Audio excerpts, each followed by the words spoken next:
Hi everyone, I Sunil Gupta welcome you at the platform of Edukemy, the platform that is well known for providing digital coaching to all aspirants who are in preparation of the civil services examination. तो चलो बच्चे, आज जो है ना कि बहुत important चीज़ का जो डिस्कशन करने वाले हैं, this is called the model answers. I have made the discussion about the model answer earlier also, and in this series I will just go for the next question related to UPSC chapter number 1 of paper 1 of the public administration, right? तो chapter 1 में एक important topic है, this is called the scope of public administration, और इसी से एक question यहाँ पे तैयार किया हुआ है. So this is the question that is before you, that on the white board here comment करना है. So very important, comment upon the following statement not more than 150 words.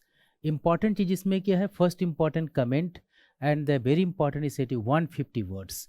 So first important you have to make the comment. Comment का मतलब ये नहीं कि हम कुछ भी अपना कमेंट कर रहे हैं. कमेंट का मतलब ये हुआ comment upon statement. Means whatever the statement is written here, we have to prove the statement, yes, it is correct, right? We have not to go in against the statement, we have to favor the statement. If a statement is not much more automatically harmful for the viewpoint of the discipline, right? So based upon that, this is the statement given to you. अब our statement क्या है? A statement is there, the scholastic changes and the situational dynamics have been expanding the scope of public administration since Wilsonian regime, right? तो इसमें देखो समझने वाली बात क्या है. सबसे पहले हम लोग क्या करेंगे, सबसे पहले हम लोग इसमें इंटरप्रेट करेंगे demand of the question. And demand of the question कैसे इंटरप्रेट करेंगे हम लोग, so we discussed in the earlier video that we have to find out the locus and the focus of the demand of the question. Locus का मतलब region of demand, किस area से question पूछा हुआ है, एंड फोकस का मतलब actually we have to write what. तो what is the point of demand, this is called the focus of the demand. अब देखो बच्चे, यहाँ से देखो किस चीज़ का फोकस है.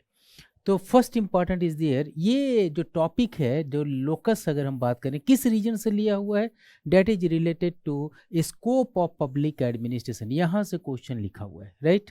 That is since what Wilsonian regime means 1887 से Wilsonian regime शुरू होता है, वहाँ से लेकर के scope of public administration is getting increased, expanded हुआ. यहाँ पर लिखा हुआ नहीं है this particular have expanding का मतलब कि that is the 1887 is concerned, and today what is called the 2021 is there.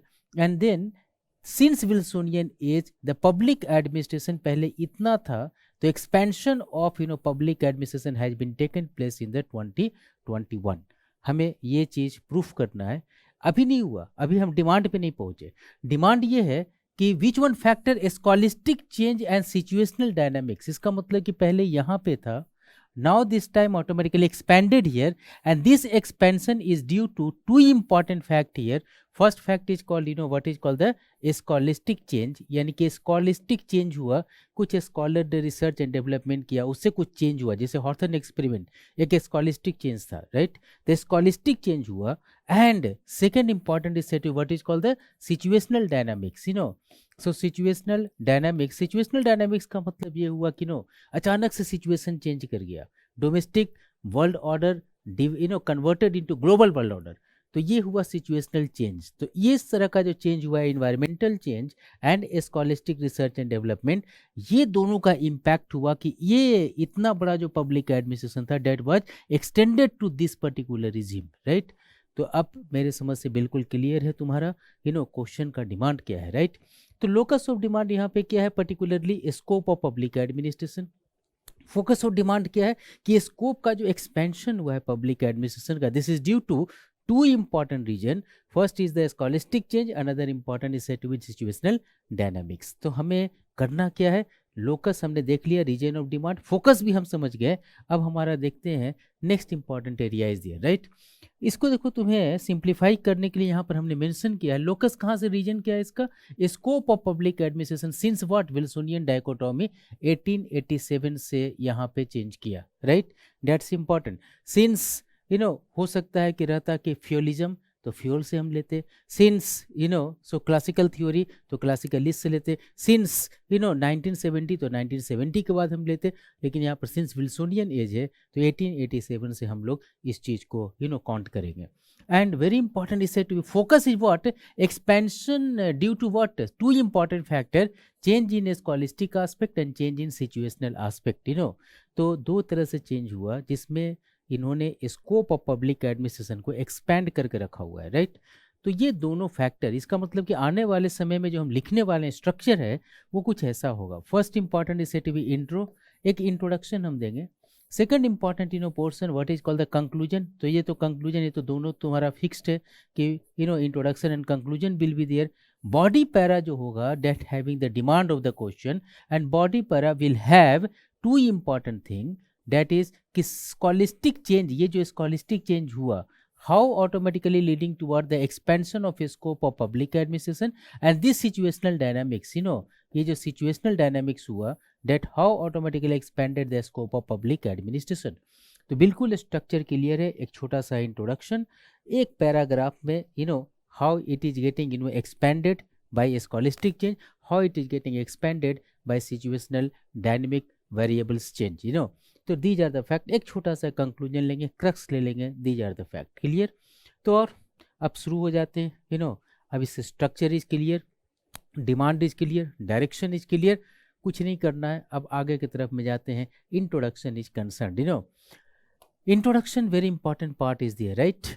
तो देखो फर्स्ट इंपॉर्टेंट इंट्रोडक्शन में दो इंपॉर्टेंट चीज़ को हमने लिखा है. मेट भी पॉसिबल, ये चीज़ मान के हम नहीं चल रहे हैं कि ये क्वेश्चन 10 मार्क्स में ही आ रहा है, 100 वर्ड्स में ही आ रहा है. हम ये मान के चल रहे हैं कि अगर ये क्वेश्चन 200 वर्ड्स में आ जाए, 300 वर्ड्स में आ जाए, तो हम लोग करेंगे क्या. आवर फंडा is very very clear. 10% for the introduction, 10% for the conclusion, and rest of the portion body para 80% इसको एसेंस को हम पूरा करेंगे, राइट. तो इंट्रोडक्शन में देखो एक चीज़ होना जरूरी है, स्कोप ऑफ पब्लिक एडमिनिस्ट्रेशन. ये पब्लिक एडमिनिस्ट्रेशन इज एक्सपेंडेड, बढ़ता है पब्लिक एडमिनिस्ट्रेशन. क्यों बढ़ता है? Because this discipline is the dynamic discipline, pragmatic discipline and adaptive discipline. ये तीन कैरेक्टर पब्लिक एडमिनिस्ट्रेशन में है. This going to happen. Literature का डायनेमिक्स बहुत स्लो होता है, लेकिन पब्लिक एडमिनिस्ट्रेशन का डायनेमिक्स बहुत फास्ट होता है. रीजन इज देयर, यहाँ पर चैलेंजेस काफ़ी आते हैं. Challenges from the environmental change. अगर कंसीडर करो कोरोना हो गया, देन डिजास्टर मैनेजमेंट में एक बहुत बड़ा चेंज आएगा, पब्लिक एडमिनिस्ट्रेशन को इम्पैक्ट करेगा, राइट. कोई हेल्थ इशू आ गया, पब्लिक एडमिनिस्ट्रेशन को इम्पैक्ट किया. Global economic world order, public administration impact हो जाता है. Information revolution, public administration impact हो जाता है. तो वेरी इंपॉर्टेंट फैक्ट, ये जितना डायनेमिज्म है पब्लिक एडमिनिस्ट्रेशन में, उतना डायनेमिज्म इन जनरल किसी और डिसिप्लिन में नहीं होता. तो ड्यू टू दिस पर्टिकुलर, अगर कोई चेंज करेगा, it has to create challenges, and it has to create challenges, then in order to cope the challenges, we have to maintain adaptation, we have to maintain pragmatism, we have to maintain dynamics. And for this particular purpose, scope of public administration is getting expanded. तो एक statement है, इसमें देखो everything is mentioned here. ये statement को हम use कर सकते हैं for the introduction. Second important, you can write automatically Herbert Simon and Nicholas Henry.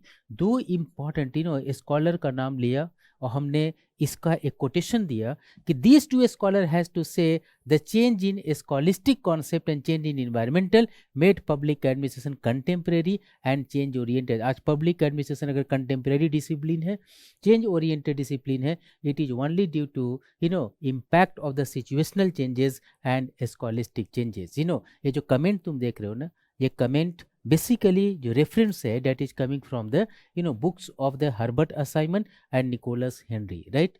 अगर तुम स्कॉलर का नाम देते हो इंट्रोडक्टरी पैरा में, ये बड़ा इम्पैक्टफुल होता है बिफोर द एग्जामिनर, राइट. तो यहाँ पर हम देते हैं ये पर्टिकुलर इंट्रोडक्शन को हम यहाँ पे लिख सकते हैं. That's very correct. तो you have to just mention this one. Next important area is concern. अब आते हैं मेन कि वहाँ पर क्या है. तो एक बार फिर से हम चलते हैं, हमारा कौन सा एरिया यहाँ पे था, इस एरिया में आते हैं, right. So we have just made our planning is what, intro para is over. अब हमें क्या करना है, how a scholastic change leading towards scope of public administration, और फिर क्या करना, how situational change has to come under scope of public administration. तो यहाँ तक तो हमने इंट्रोडक्शन देख लिया। अब हम देखते हैं यहाँ पे हाउ ए स्कॉलिस्टिक चेंज, यानी कि बॉडी पैरा में एंट्री कर चुके हैं फर्स्ट इंपॉर्टेंट पार्ट में, कि how a scholastic change is related to expansion of the public administration. तो देखो, निकोलस हेनरी या साइमन या फिर अदर इंपॉर्टेंट बिहेवियरल स्कॉलर ऐसा मानते हैं, right. Even contemporary scholar Stephen Robbins ऐसा मांगते हैं ये, कि these are particular factors are responsible for the scope of public administration. First important, dilution of politics administration dichotomy, right. ये dichotomy has been given by Wilson. Wilson ने कहा था कि public administration is different and so political science is different. This is called the administration politics administration dichotomy. दोनों अलग अलग चीज है, but this concept automatically was challenged after 1940 और 1950 में गॉस ने so एक important person what is called the Gauss Gauss ने एक बुक लिखा and उस बुक्स में एक मेंशन किया कि एडमिनिस्ट्रेशन का study is a part of the study of politics.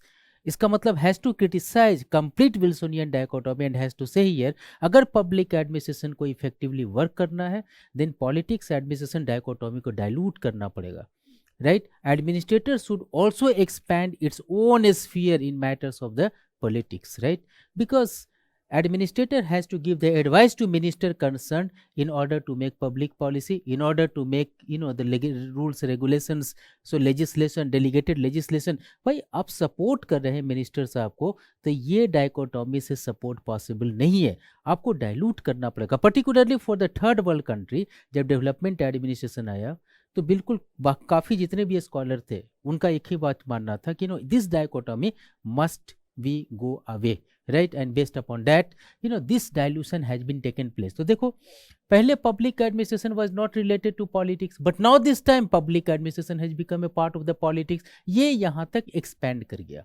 शायद स्कॉलिस्टिक चेंज नहीं होता तो एक्सपेंशन भी नहीं होता, लेकिन जब हो गया then this is the first important reason here. Second is there socio psychological variable in public administration. तो अगर हम चलते हैं क्लासिकल थ्योरी में, तो classical theory was going to work only upon the formal organization. Informal organization तो इनके दिमाग में था भी नहीं, right. But after Hawthorne experiment, which particular experiment, what is called the Hawthorne experiment. Hawthorne experiment conducted by Elton Mayo, and इसने ये proof कर दिया कि human relation is very very important for effective public administration. Moral, motivation, relationship, these are the important interactive environment to work is the important for the effectiveness of public administration।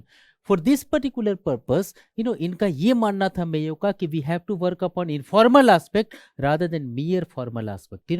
बाद में जब behavioral theory आते हैं दोनों को मर्ज करके देखते हैं, तो अब क्या हुआ, पहले जो पब्लिक एडमिनिस्ट्रेशन था only has to focus upon formal organization, but after 1940 plus में this particular approach is getting changed and this formal organization, informal organization दोनों को क्लब करके अब पब्लिक एडमिनिस्ट्रेशन डील करना शुरू कर। तो एक्सपेंडेड जो स्कोप हुआ due to automatically socio psychological variable in public administration, right. Third important factor is their interdisciplinary nature of the public administration, because classical theory ने प्रूफ कर दिया that is a part of the science. So एक important यहाँ पर scholar थे गुल्लिक and उर्विक, इन्होंने publish किया papers on science of public administration in 1937, right. Under this particular they proofed public administration is a part of the physical science because of the predictability, objectivity and universality। लेकिन हुआ ये कि in 1947 में one important person what is called Robert Dahl, right. Robert Dahl ने ये proof कर दिया एक बुक में what is called the science of public administration 3 problems, right। Under this particular book has proved that science character of public administration cannot be accepted because of there is no predictability, no objectivity and no universality, right। ये culture bound है, इससे हम अलग नहीं कर सकते, and so discipline has become a part of the multi disciplinary, right. अब तक के इनका रिलेशनशिप सिर्फ साइंस कैरेक्टर के साथ था, अब relationship is going to happen with the philosophy also, psychology also, geography also, anthropology also, and ये मल्टी डायमेंशनल बना। तो देखो पहले जो था पब्लिक एडमिनिस्ट्रेशन, यहाँ पर मैं डिस्कस कर रहा हूँ, public administration was oriented only for the physical science, but now this time automatically it is related to anthropology also, it is related to psychology also, it is related to philosophy, ethics भी इसका part बन गया, it is related to geography, it is related to other important sociology, सबका part बन गया, and this public administration expanded in this particular area due to interdisciplinary nature of the discipline, right। Physical science के साथ साथ behavioural science भी इसके साथ में एक बार क्लब्ड हो गया, राइट। तो very important is to be third important factor. Fourth factor is the descriptive nature of the discipline. So पहले क्या था ना कि since Wilsonian age we have to just concentrate upon fact fact fact, only fact is there. For the first time automatically Simon prominently was the behavioralist and has to say here no, fact plus value should be there, value को हम neglect नहीं कर सकते। Riggs was the very important person who has to say there must be the ecological aspect of the public administration, and so expanded automatically the public administration in all ecological sphere, social, economic, political, technological, legal, सब sphere में public administration का expansion होना शुरू हो गया, right.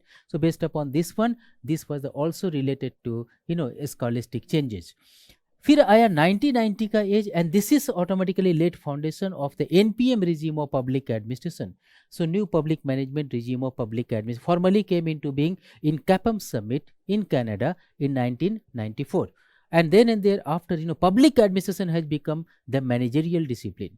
अब इन्होंने accept कर लिया कि no, we have not to invest much more money upon the bureaucracy, cost cutting in bureaucracy। cost cutting in bureaucracy का मतलब ये हुआ, अगर हमें रोड बनाना है तो अब हम पीडब्ल्यूडी डिपार्टमेंट नहीं बनाएंगे, अब उस रोड को कोई भी प्राइवेट कॉन्ट्रैक्टर को हम आउटसोर्स करेंगे, वहाँ पे कॉन्ट्रैक्चुअल मैनेजमेंट को हम आगे बढ़ाएंगे, so cost cutting in bureaucracy came into being. Market को हमने एक्सेप्ट कर लिया, quasi market approach we accepted here, and so अब बिल्कुल paradigm of public administration is getting changed. Public administration जो पहले सिर्फ एक्सपेंडिचर पे फोकस कर रहा था, now this time they are going to focus upon entrepreneurship. अब कुछ पैसे कमाने की बात भी करने लगा। पहले हम लोग contractual management, outsourcing, PPP, these where not the part of the public administration in the core areas. आज हम इसको पब्लिक पॉलिसी का कोर पार्ट मान के चल रहे हैं। सो based upon that NPA regime has changed the character of the public administration toward entrepreneurship। entrepreneurial governance का concept दिया ऑसबॉर्न एंड गैबलर ने, right। so Osborne and Gabler, these two scholar has given the concept of that is entrepreneurial government in his book reinventing government in 1992। और इस तरह से इन्होंने पूरा paradigm public administration को चेंज किया। तो अब तक इकोनॉमिक्स का पार्ट पबैड नहीं था, लेकिन अब outsourcing contractual management has become a part of public administration। and very important NPS regime of the public administration। NPS regime no doubt बहुत ज़्यादा जब entrepreneurship आने लगा, then and thereafter next came into being entrepreneurial scheme के बाद 21st century public administration accepted new public service is so approach of public administration। this is the approach that has to just favor community empowerment। public interest पे focus करता है, community empowerment पे focus करता है। this particular has to maintain the integration among all stakeholders in the social system, and so based upon that ये regime भी expand किया public administration को community empowerment में। earlier we have not to we have not to make the much more relationship with this one। NPA regime में हमने थोड़ा सा welfarism को एक्सेप्ट किया था, एनपीएम में आते आते थोड़ा डाइल्यूट हुआ, एनपीएस ने फिर उस रिजीम को नए फॉर्म में कंटिन्यू कर दिया, right. And based upon that now this time it has become very holistic concept. तो देखना तुमने 1887 में this was restricted concept, but scholastic change has been taken place, has become what the broader concept, scholastic change के कारण इनका expansion हो गया, right। so तुमने देखो बच्चे, तुम्हारे आंसर शीट में Wilson, Hawthorne experiment, Mayo, this Gulick and Urwick, Robert Dahl, Riggs, Osborne and Gabler, Simon, ये सब स्कॉलर का नाम आना चाहिए, बिकॉज हम लोग प्रूफ कर रहे हैं scholastic change led to the scope of public administration that is being extended. Clear? तो एक एरिया तो हम लोगों ने डिस्कस कर लिया, वेरी ग्रेट। अब आते हैं next important area. Next important area is related to changes in situational dynamics. अब सेकेंड इंपॉर्टेंट पार्ट ये कहता है कि स्कॉलिस्टिक रिसर्च हुआ वो तो चेंज हुआ ही हुआ, लेकिन कुछ इन्वायरमेंट भी चेंज हुआ ना हमारे यहाँ पूरे वर्ल्ड का, that has also expanded the scope of public administration, because any change can create challenges before the state, and public administration as the representative of a state has to take responsibility by expanding its role, right? Role responsibility को expand करेगा and then and thereafter has to maintain scope of the public administration. अब देखो क्या क्या changes हुआ। तो first important जो change हुआ इसमें, this is the LPG, liberalization, privatization and globalization. This change came into being in the 1990s. India also accepted by the new economic policy 1991. हमने इनको एक्सेप्ट कर लिया था राव मनमोहन मॉडल में भी। And then after 1990s, earlier there was public administration was different and private administration was different. ये दोनों different mechanism था, but now this time there is public and private collaboration came into being. Private वाले क्या कर रहे हैं हमें मतलब नहीं था पहले, बट अब हमें मतलब है, because we have to utilize the private resources for the public purposes. आज हम हम आगे ग्लोबल इंस्टीट्यूशंस को, ग्लोबल फार्मा कंपनी को आज हम कह रहे हैं कि वैक्सीन बनाइए, that is nothing but is about, पहले हमारा अप्रोच नहीं था, वैक्सीनेशन चाहिए तो खुद का अपना कंपनी बनाते, अपना PSU होता एंड वो फिर वैक्सीनेशन तैयार करता। आज हम इस अप्रोच के साथ डील नहीं कर रहे हैं, आज हम अप्रोच हमारा है LPG रिजीम में मार्केट के साथ कोलोबरेट करो and you have to continue. Corporate governance एक new concept came into being, right? ये भी एक नया कॉन्सेप्ट आया 21st सेंचुरी में, still we are working upon them. India has also established Ministry of Corporate Affairs for this particular purpose. Second important, there is impact of information revolution. 21st century has become the age of information revolution. Information technology हमारे पास में आया, बाद में information and communication technology has become an integrated part of our system.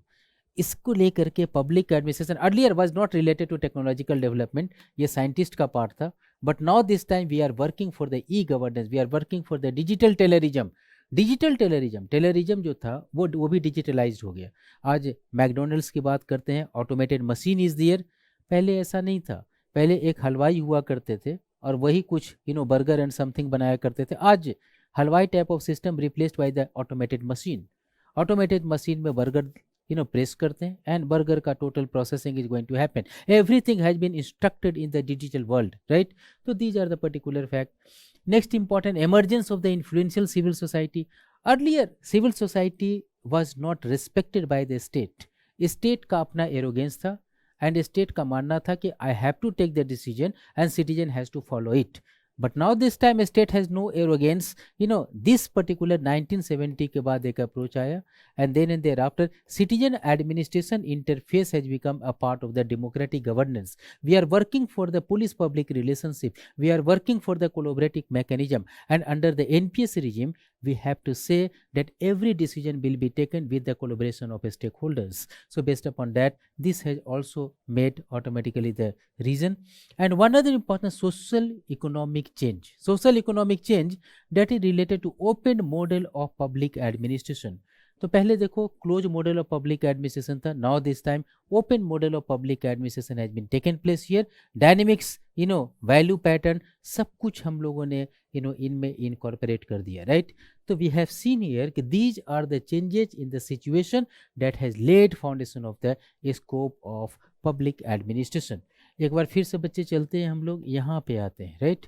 Question भी आते हैं। अब बताओ क्वेश्चन को तुम लोग ढंग से समझ पाए, लिख पाए? यहाँ पे दैट इज मेंशन्ड हियर ना, the scholastic changes and situational dynamics दोनों मिल करके have expanded what scope of public administration since what Wilsonian dichotomy.